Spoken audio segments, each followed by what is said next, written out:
Bonjour et bienvenue dans cette vidéo. On essaiera de parler des types de reporting, autrement dit, quel type de rapport avec quel type de contenu dans ce dernier, mais aussi comment le présenter. On découvrira aussi une méthode qui est très intéressante, qui est la méthode SOW. Sans plus tarder, voici le plan qu'on va suivre. On va commencer par découvrir la méthodologie SOW, suivie par les différents types de rapports tels que l'executive report, l'activity, le host report, vulnerability report, client side penetration test report et enfin le user report.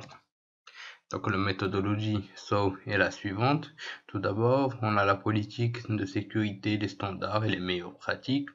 Donc on a 4 principaux points à suivre. Donc on a les baselines, donc les directives qu'on doit suivre, où on retrouve le mapping et la découverte. On a ensuite les faiblesses côté sécurité.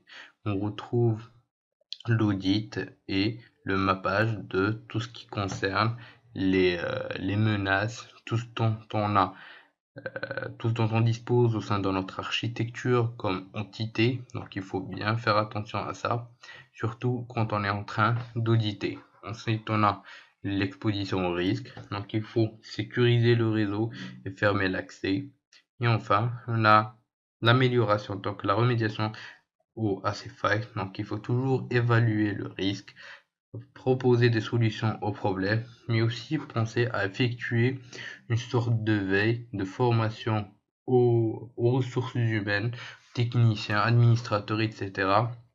Donc c'est très important puisqu'on néglige tout le temps au sein des entreprises ce point qui reste la plus grande faille puisqu'il n'existe pas de patch pour la faille humaine. Il faut toujours avoir une certaine veille technologique, il faut toujours avoir une certaine sensibilisation par rapport aux failles, mais aussi aux directives de sécurité qu'il faut suivre. Donc cette méthodologie SOW est suivie dans la plupart des rapports et suivie aussi dans l'instauration de politiques de sécurité et dans des plans d'amélioration continue PDCA, donc Plan, Do, Check et Act.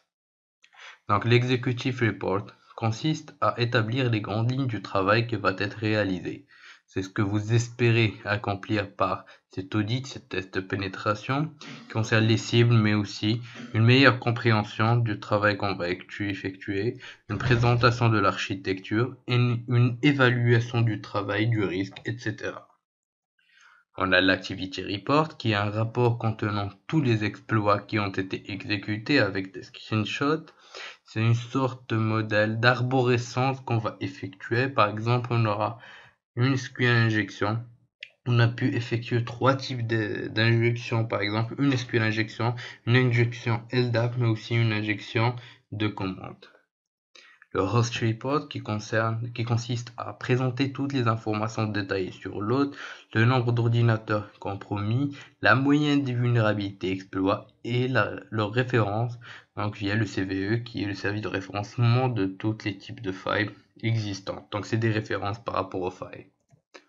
Donc le Vulnerability Report qui est un rapport détaillé des exploits exécutés avec succès, mais aussi les potentiellement critiques par rapport à la cible. C'est un détail au niveau de chaque cible. On va présenter les exploits exploités, mais aussi ce qui reste aussi potentiellement critique pour cette cible. Le Client-Side Penetration Test Report consiste à présenter tout ce qu'on en a vu. C'est un audit complet sur chaque cible. Généralement, on utilise des templates pour faire ça. C'est une sorte de cadre où on va présenter chaque faille, la référence, l'exploitation avec un screenshot, mais aussi la référence aux exploits très précise. Donc c'est beaucoup plus technique, ainsi que le résultat et le détail de l'exploitation, ce qui va venir avec. Quelles sont les possibilités à venir, qu'est-ce qu'on peut exploiter avec cette pénétration qu'on vient d'effectuer. Et enfin, on retrouve le User Report, c'est orienté surtout client-side. On est juste en train de présenter le quoi, le quand et le qui. Qu'est-ce qu'on est en train de faire, quand est-ce qu'on est en train de le faire, mais aussi qui est impliqué dans ce qu'on est en train de faire. Donc on a pu découvrir dans cette présentation les types de reporting. C'est très important puisque si vous ne savez pas présenter votre travail, cela reste très critique puisque vous ne saurez pas remonter l'information au niveau décisionnel de la hiérarchie. ce qui reste très critique, puisque en tant que pentester, il est très primordial de savoir comment présenter votre travail. Vous retrouverez dans les ressources quelques exemples de rapports que je vais vous mettre, afin que vous ayez une idée plus claire des types de rapports dont on dispose. Vous pouvez aussi bien sûr utiliser des outils de génération de rapports, comme on l'a pu le voir, mais aussi des outils qui vont nous aider à générer ces rapports, tels que Nessius ou encore OpenVAS, qui sont des outils extrêmement puissants dans le reporting.